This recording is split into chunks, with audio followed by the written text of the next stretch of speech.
छत्तीसगढ़ विधानसभा के नेता प्रतिपक्ष डॉक्टर चरणदास महंत मंगलवार को पहली बार गरियाबंद जिले के मैनपुर नगर पहुंचे।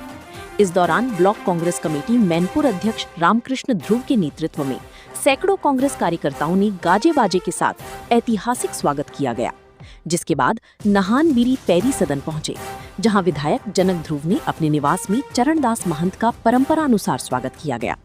इस दौरान पूरे गरियाबंद जिले से पहुंचे कांग्रेस कार्यकर्ताओं व क्षेत्र के लोगों से मुलाकात किया और क्षेत्र से पहुंचे लोगों ने नेता प्रतिपक्ष को विभिन्न समस्याओं से अवगत कराया। इस दौरान पत्रकारों से चर्चा करते हुए नेता प्रतिपक्ष डॉक्टर चरणदास महंत ने कहा, केंद्र और राज्य की भाजपा सरकार पूरी तरह असफल है। महंगाई तेजी से बढ़ रही है, पेट्रोल डीजल का दाम आसमान छू रहा है। रोजमर्रा की वस्तुओं के दाम बढ़ने से मध्यम वर्गीय और गरीब तबके के लोग बेहद परेशान हो गए हैं। उन्होंने राज्य की विष्णुदेव सरकार पर तंज कसते हुए कहा, पिछले 2.5 वर्षों में छत्तीसगढ़ को डुबाने के अलावा, आदिवासियों को परेशान करने के अलावा, रेत माफिया को बढ़ावा देने के अलावा, हर ब्लॉक और हर तहसील में खूनी संघर्ष कराने वाला ये भाजपा सरकार किसानों, मजदूरों, बेरोजगार युवाओं और सभी वर्गों को सिर्फ छलने का कार्य किया है। कहा, आज पूरे प्रदेश में सबसे ज्यादा अन्याय आदिवासी समाज पर हो रहा है। वहीं नकटी गांव को उजाड़ने के मामले पर भारी नाराजगी जाहिर करते हुए कहा कि इस मामले में किसी को माफ करने लायक नहीं है। इस भरी बरसात में लोगों की घरों को तोड़ा है, लोगों को घर से बेघर किया है। लोगों की आंसू और शाप भाजपा सरकार को ले डूबेगी। 2.5 वर्ष छत्तीसगढ़ को डुबाने के अलावा, आदिवासियों को परेशान करने के अलावा,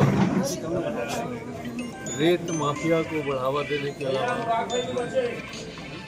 हर ब्लॉक में, हर तहसील में खूनी संघर्ष कराने वाला ये सरकार न किसानों की खोज थी, न हमारे आदिवासी भाइयों के लिए कुछ किया, न नौजवानों के लिए कुछ किया।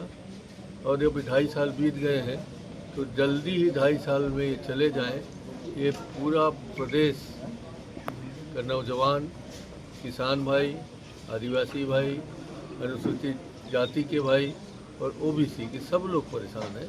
इनसे कोई खुश नहीं है।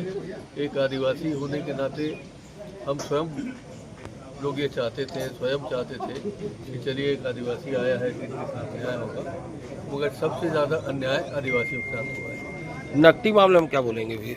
नकटी वाला में तो जो भ्रष्टाचार हुआ है वो किसी को माफ़ करने लायक नहीं है। सबको सज़ा मिलनी चाहिए, खास करके उन लोगों को जिन्होंने गरीबों के आवास को, मकान को तोड़ा है और उनको भरे बरसात में बेघरबार किया है। इस क्षेत्र में हीरा की खदान है, मामला हाईकोर्ट में है, लेकिन सुरक्षा की जिम्मेदारी राज्य सरकार की बनती है। उसी हीरा के भरोसे तो हम लोग छत्तीसगढ़ बनाए थे।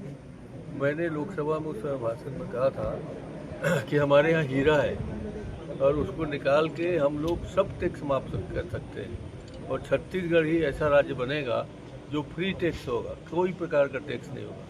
मगर न हीरा निकला, न हीरा निकालने की कोशिश हो रही है। हाई कोर्ट का बहाना करा के उसको लटकाया जा रहा है। ऐसा लगता है किसी मोदी जी 14 साल से हैं, अपने किसी बड़े मित्र का इंतजार कर रहे हैं और उसी को सौंपेंगे, ये ऐसा लग रहा है। क्षेत्र में आज दौरे का क्या उद्देश्य रहा? क्षेत्र में दौरे का उद्देश्य मात्र जनक भाई के घर आना, उनके परिवार से मिलना, हमारे साथियों से मिलना, हमारे कार्यकर्ताओं से मिलना, मिलने का ही कार्यक्रम था, कोई राजनीतिक कार्यक्रम नहीं था। हमारी दीदी अंबिका जी भी आ गई हैं हमारे साथ, हमारे डॉक्टर विजय जायसवाल जी हैं। हम सब लोगों ने इन्हें आमंत्रित भी किया था कि आप आइए, तो मैं कहा बहुत दूर है, मैं आता हूँ, अभी तक गया नहीं हूँ। तो मैं हर उस विधायक के घर जा रहा हूँ जिसके घर गया। आगामी चुनाव के लिए कांग्रेस को कैसा मजबूत करेंगे? हम लोग आगामी चुनाव के लिए रणनीति बना रहे हैं। अभी तो विधानसभा की बैठक है 12 तारीख को, 13 से विधानसभा है और रणनीति बनाएंगे जरूर, मगर इस बार आप लोगों को नहीं बताएंगे।